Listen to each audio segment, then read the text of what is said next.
So a couple months ago, we took a tour of the vegetable garden, and it has just bloomed and blossomed since then. We're over here with our zucchini, and I gotta say, I'm only 2 weeks into the harvest, and I think I've already collected 40 pounds. Let's take a look down into the plants here. They've got all sorts of squash in here. Oh, this is one I haven't harvested yet. I'll have to get that one. This is a different variety than the others. It must be the climber here. Yep, I can see it here. I'll have to talk to the VegHeadz and see what that is. But we've gotten a lot of, whew, you wouldn't believe that I was here 3 days ago and this was tiny. You can't really turn your back on zucchini, otherwise it'll just become huge. We were lucky this year that we didn't have a problem with squash vine borers, which can get in. A lot of these zucchini, they have, in squash, they have hollow stems. So what the borer will do is they will bore into it and their larvae will hatch out of it and they can get into the fruit as well. And that kind of makes your harvest go down a lot. We also have our cucumbers here. I see one already. Oh, that's a cute one. We'll give that a little bit longer. But you can tell we've got them divided into rows. So this is our cucurbit row. So we have cucumbers, we've got zucchini, we've got squash, and we've got a couple of leftover kales from earlier in the season that I just haven't taken out yet. You can tell that they're really bug-eaten, but to be honest, I've got so many bug-eaten plants with the armyworms coming through. I got to take it easy on giving them all to the chickens, so that's why they're still hanging out here. They also act as a little bit of a trap crop where the bugs will go to these plants rather than go to the plants that I still want to keep harvesting from. So usually this garden is taken care of by a pretty healthy team of master gardeners. And they are in here week after week, weeding and watering and doing a lot more than I can do as just one person coming in here twice a week into the garden. But we still have managed to get some really good harvests, and more important than that, we've been able to provide some good habitat even while growing vegetables here. Right here we had a devastation of armyworms come through. You know, despite that, this is all that's left of the plants themselves. But if we look and we try to harvest a little bit, oh, here we go. We still got some great golden nuggets. I harvested this back row earlier this week, and you can tell we had some cracking, some fire ants, and the plants themselves got eaten down way before they usually would be by armyworms. They were just completely devastated. Back here they did a cover crop of peas, some snap peas. So I've just been leaving those be. I'll come and collect some more once the seed pods get nice and dry. I'll collect them for seed. These beds I haven't done too much with because they're nice and covered. And there's some lettuces back here, and the lettuces are starting to bolt. That means they're starting to go to seed. But there are some tomatoes in here. And, ooh, these are beautiful.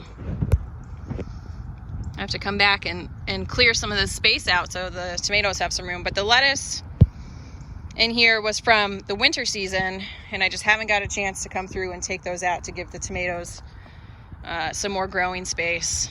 They seem to be doing just fine, though. Oh, this looks like some fennel. Is it fennel or dill? Gotta smell it to tell the difference.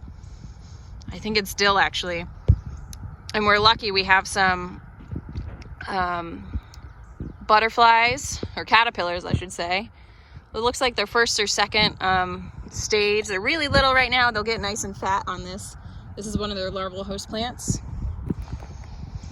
This, I believe, is a ground cherry. And they produce these cute little lanterns. Let's see if I can find one that's, you gotta get them when they're nice and papery. I'll just grab one though. Oh, here's one, perfect. They're so sweet. So you just pop them out. Then they're kind of like a sweet, they're like the texture of a tomato, but like sweet, almost pineapple-y. They're so good.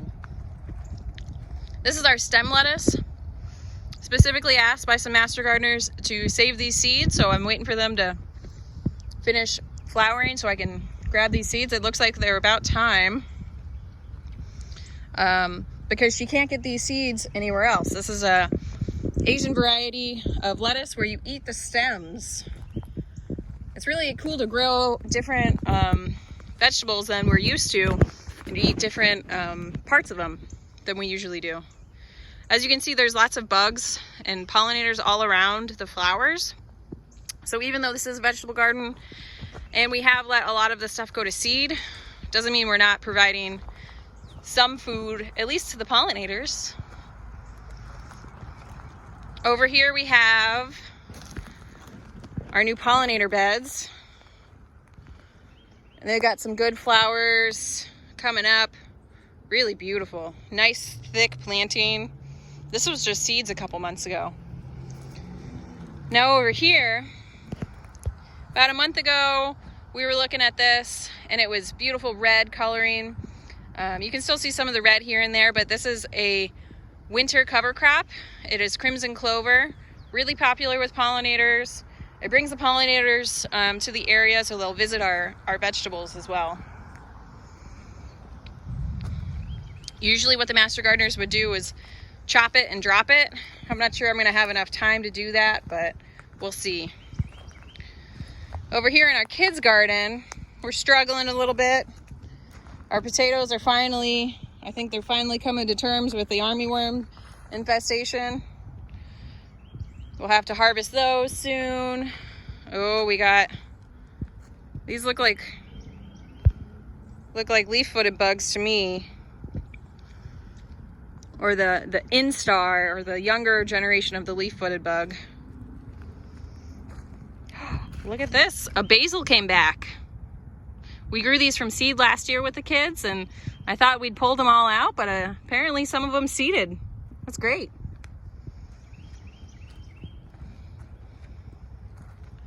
Again, with our peas, I'm leaving them over to get all nice and crispy like this. See if I missed them all over here. See if we can find, this is fennel. It's another relative to dill. And there are some big honking caterpillars on this already this year that might have already made it to the next stage, made it to the caterpillar stage.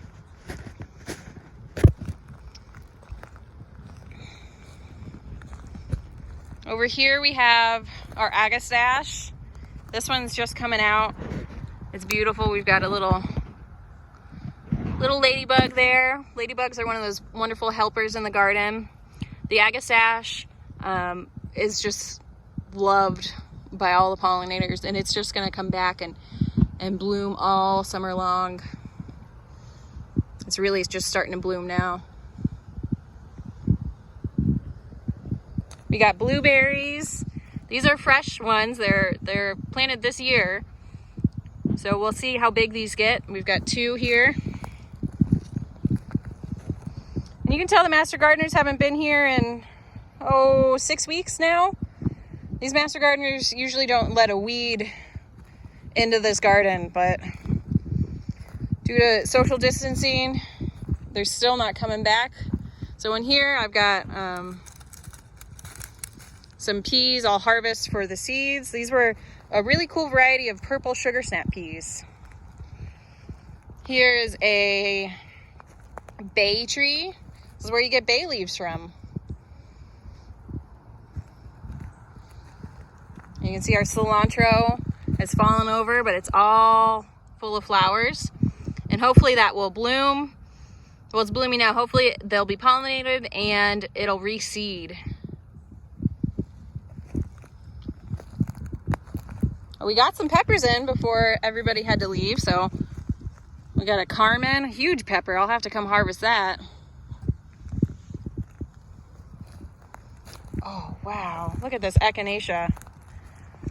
This is one of the swallowtails. I can't remember exactly which one, but we'll put it in the closed captioning when we ID it. It's beautiful though. You can see it's probably come across a bird or something because its lower wings are a little bit nipped there, but it's just visiting all the pollen and nectar.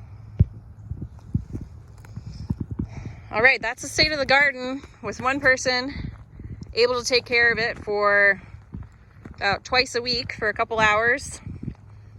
Usually the master gardeners would put me to shame and be out here at least once a week, if not more, keeping this garden, in harvest and everything.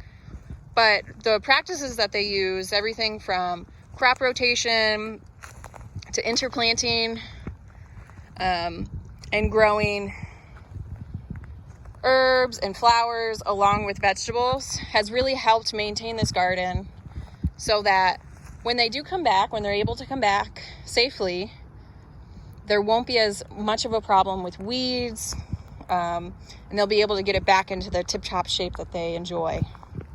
Thanks for joining us today.